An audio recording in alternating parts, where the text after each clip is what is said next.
UGWUMBA. Emeka Ihedioha bụ otu onye ndọrọndọrọ ọchịchị si n'Imo steeti m hụrụ n'anya n'ụdịdị egwu. Maka na ọ bụrụ na ị na-ahịa ọ na-aza Emeka Ihedioha, ya bụ Ihedioha mma. Ya bụ nwa amadi dịka anyị maara nwere mgbe ọ nyụrụ ahụ na mgbe a na-akwado election 2023. O wee sị onye ọbụla ka anyị cheru ka anyị kwado Atiku Abubakar. Anyị maara na ya na Atiku Abubakar na-adị na mma. Ọ bụghị ihe tata. Ọ sị na anyị chere ka Atiku chicha ma ọ bụrụ na Atiku chicha na a ga-enye ọchịchị n'aka ndị Igbo. Ihe a bụ na 2023 mgbe ọchịchị site na nkwekọrịta nke zoning kwesịrị ịbata na southern part of Nigeria. Ihedioha wee sị na onye ọ ga-eruwe mgbe ahụ bụ Atiku Abubakar, ya bụ anyị niile chere na o rubeghị ndị Igbo. Ọ dakwa ofu ihe ahụ ọ na-abụ onye dịka Umahi na ọtụtụ ndị ọzọ niile bụ ndị nwere ndị ha na-akwado n'ugwu. Ọ bụ ọda ha na-eto ha sị ndị Igbo cheregodonu. Ugbu a Umahi na-asị onye ọbụla ndị Igbo cheregodonu, emechaa ka onye nke achịcha ọ bụrụ onye ọbụla ịkwagide ebe ọ na-eri. Mana n'iji wee gaa n'ihu na mgbe Ihedioha kwuru ya bụ okwu na ọtụtụ ndị mmadụ sịrị tụfịa akwa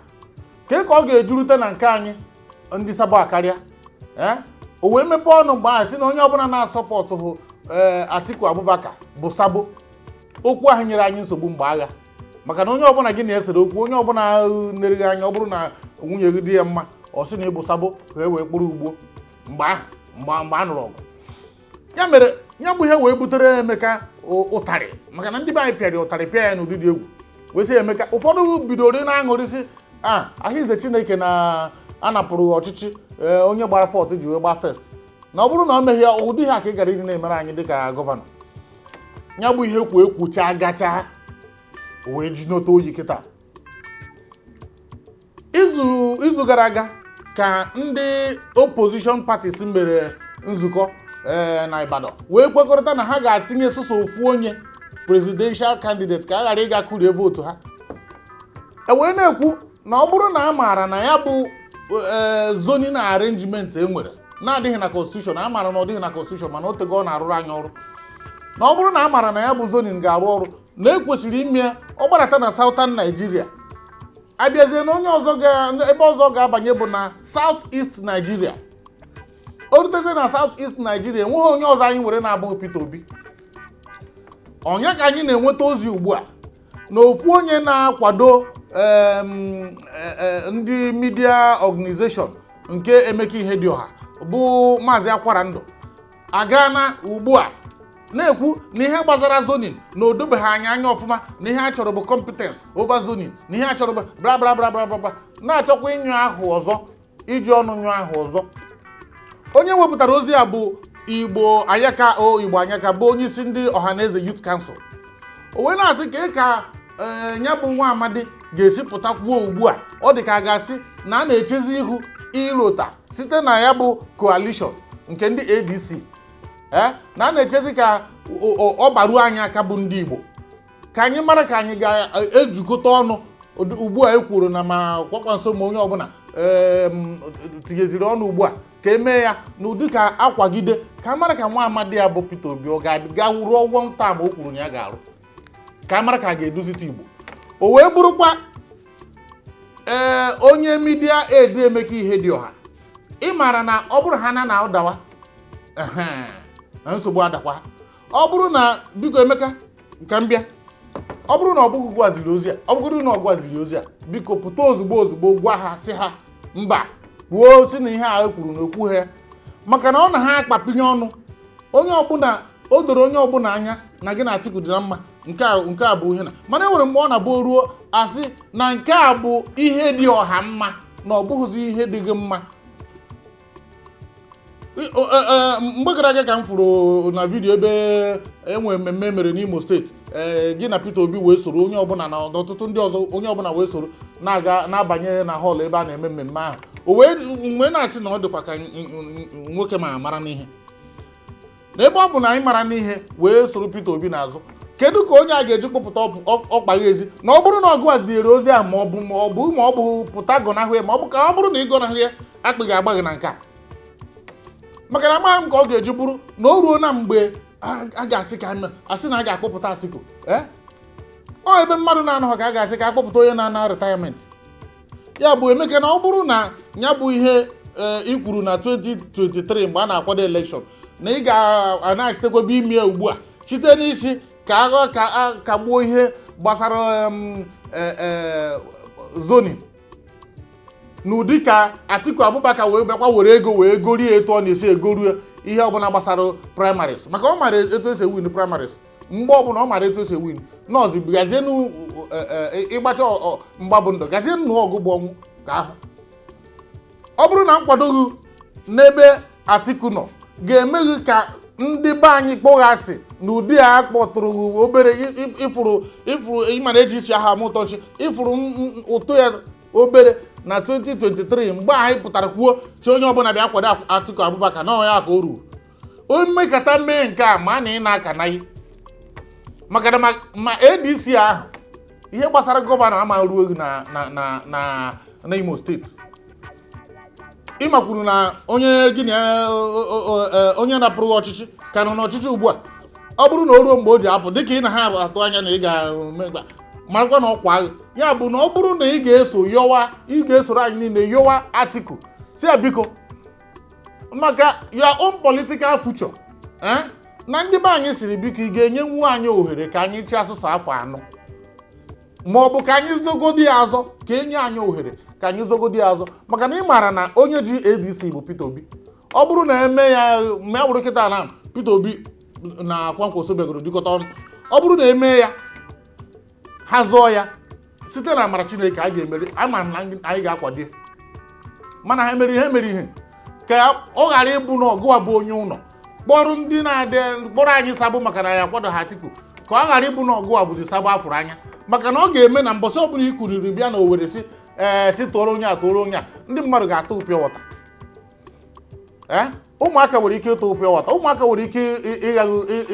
ịgbugha asọ mmiri maka na gịnị na nke a bụ ihe onye ọbụla ịmakwana na Peter Obi dịka nwa arụsị na ihe ọbụla imeri ya na ikotere okwu ya bụ biko pụtakwa n'oge wepụ aka enwe n'ofe si ha biko n'ikwu maka na ọ bụrụ na onye dịsịa media aid kwuru ihe a dịka etu Ayaka si kwuo ya ọ bụrụ na ịpụta ha wee sị mba na isoghokwe kwuo nke a i wee were na adị m na mma ochie ka nnụnụ ji ebe n'osisi kpọrọ nkọ wee bere n'osisi nke a gị na osisi ahụ ga-ada maka na ihe a bụ ụgbọ oroko ihe a bụ tren na-agba agba gọọmenti Peter Obi esi n'aka ndị Igbo pụọ kamgbe ụwa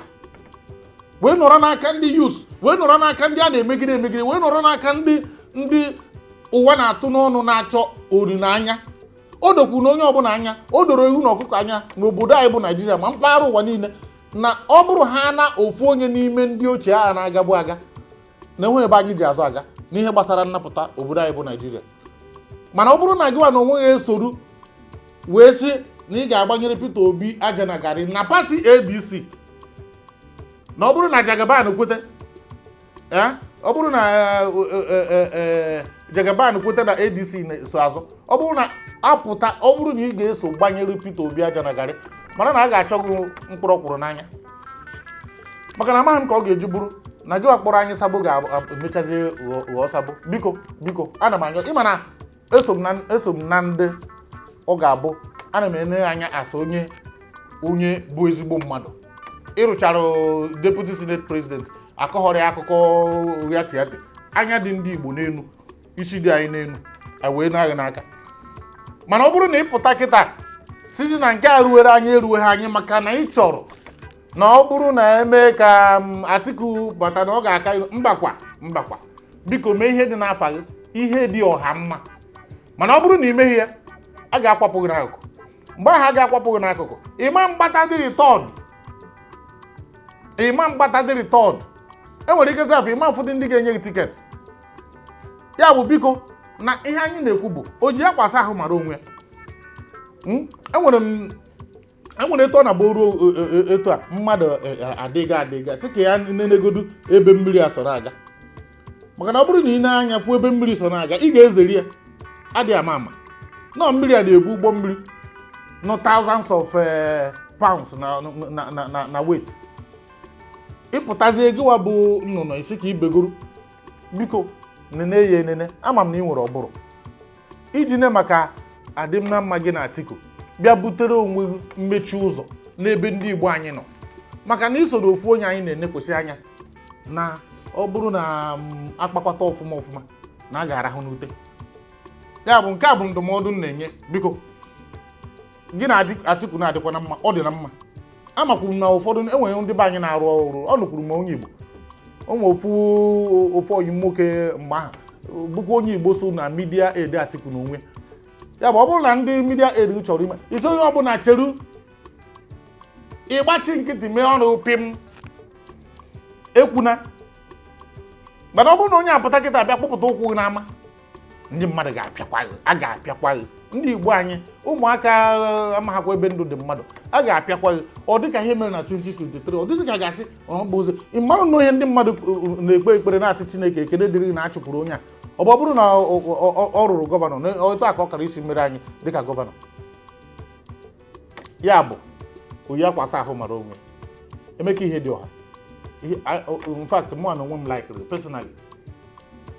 orukwe mgbe campaign mara na ihe merụ na mgbe ozugbo achụtụrụ n'ọchịchị ụfọdụ ndị